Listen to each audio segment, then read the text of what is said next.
नमस्कार. आपल्यासोबत जनकल्याण बहुउद्देशीय फाउंडेशनचे संस्थापक शहाजी पाटील सर आहेत. सर नमस्कार. खरं तर आपल्याला जनकल्याण बहुउद्देशीय फाउंडेशन स्थापन करण्याची प्रेरणा नेमकी आपल्याला कशी मिळाली? नमस्कार. मी जवळजवळ 38 वर्ष पोलीस दलामध्ये नोकरी केली. त्या कालावधीमध्ये संपूर्ण महाराष्ट्रात किंवा संपूर्ण देशात विविध ठिकाणी फिरत असताना बऱ्याच काही गोष्टी माझ्या नजरेसमोर आल्या होत्या.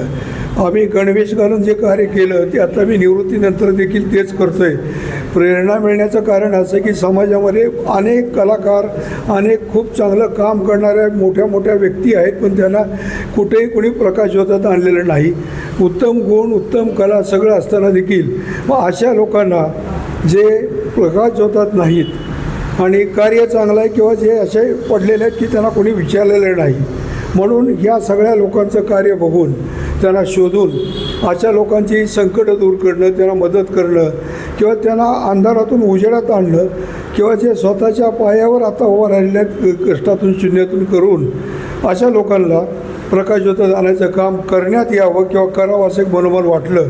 म्हणून मला ह्या कार्याची संस्थेची स्थापना करण्यासाठी प्रेरणा मिळाली, त्यामुळे मी हे करतो आहे. सर आपण जर बघितलं तर 11 वर्ष जवळजवळ आपल्या संस्थेला झालेले आहेत. आपण अतिशय स्तुत्य असे उपक्रम केलेले आहेत. नंतर भविष्यात देखील आपल्या संस्थेचं नेमकं ध्येयधोरण काय असणार आहे किंवा आपल्यापुढं कुठली आव्हाने आहेत किंवा आपण काय एक प्रोग्राम घेऊन आपण समोर जाणार आहात? आता भविष्यातली धोरणं सांगायची झाली तर माझ्या संस्थेची ध्येय उद्दिष्टे भरपूर आहेत.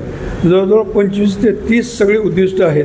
आता त्याच्यामध्ये मोजकीच सांगायचे झाले तर महिलांच्यासाठी विविध उपक्रम राबवणं, शेतकऱ्यासाठी विविध प्रकारची बियाणं, खतं पुरवणं, वेगवेगळ्या प्रकारच्या शाळा म्हणजे प्री प्रायमरीपासून ते कॉलेजपर्यंत सगळ्या प्रकारच्या शाळा कॉलेजेसची स्थापना करणं. बऱ्यापैकीचं आपण जे गोरगरीब आहेत, मग अंध, मतिमंद, व्यंग वगैरे असे जे आहेत अशा संस्थांना मदत करणं, योगासनाच्या दृष्टिकोनातून योगाश्रम काढणं, वृद्धाश्रम काढणं, अशा बऱ्यापैकीची ध्येय धोरणं पुढे आमच्या नजरेसमोर आहेत आणि त्याचा प्रयत्न चालू आहे. मग आता त्याच्यात सगळे बालकलाकारापासून महिलापासून ते सगळे शेतकरी वगैरे प्रत्येक उद्योग क्षेत्रातले, विविध क्षेत्रातली, मग त्याच्यात शैक्षणिक असो, राजकीय असो, सामाजिक असो, सर्व थरातल्या लोकांना पुढे आम्हाला मदत करायचं आहे, सहकार्य करायचं आहे आणि विशेषतः गरजू, सुशिक्षित पण बेकार अशा लोकांना देखील काम मिळवून द्यायचं आहे, त्यांना त्यांच्या पायावर उभा करायचा आहे. अशी बरीच आमची पुढची उद्दिष्ट आहेत. सर आपण जर बघितलं तर 19 जुलैला आपल्या फाउंडेशनतर्फे भव्य असा सांस्कृतिक कार्यक्रम ठेवला आहे. अनेक समाजातील प्रतिष्ठित किंवा समाजामध्ये ज्यांचं समाजाला योगदान आहे, विविध क्षेत्रामध्ये मोलाचं त्यांनी काम केलं आहे, अशा लोकांना आपण पुरस्कार देणार आहात. नेमकं सर थोडक्यात सांगा की कार्यक्रमाची रूपरेषा काय आहे?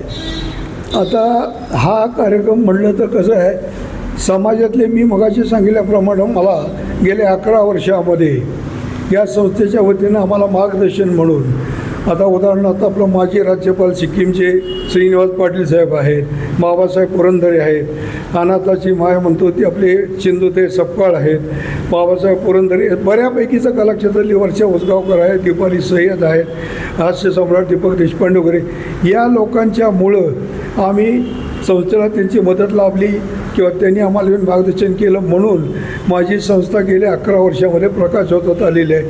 त्याच पद्धतीनं आत्तासुद्धा ह्याच्यामध्ये बऱ्यापैकी जे समाजात नामांकित आहेत परंतु त्यांचं आम्हाला मार्गदर्शन लाभावं अशा उद्देशानं बऱ्यापैकीच्या तर उदाहरणार्थ कादंबरीकार विश्वास पाटील साहेब आहेत, बऱ्यापैकीच्या पोलीस खात्यातले काही निवृत्त IPS अधिकारी वगैरे आहेत किंवा समाजात काम करणारे बऱ्यापैकीचे व्यक्ती आहेत, अशा लोकांना पुरस्कार देऊन त्यांचा यथोचित गौरव करायचा आहे, त्यांना पुढचे मार्गदर्शन करायचं आहे आणि त्यांना पुढच्या दिशेसाठी आमच्याकडनं त्यांना भरपूर सहकार्य करायचं म्हणून कामना आहे. आणि माझ्यासोबत आता संयोग गोंढरकाड आहे, आशुतोष डान्स स्टुडिओ आहे.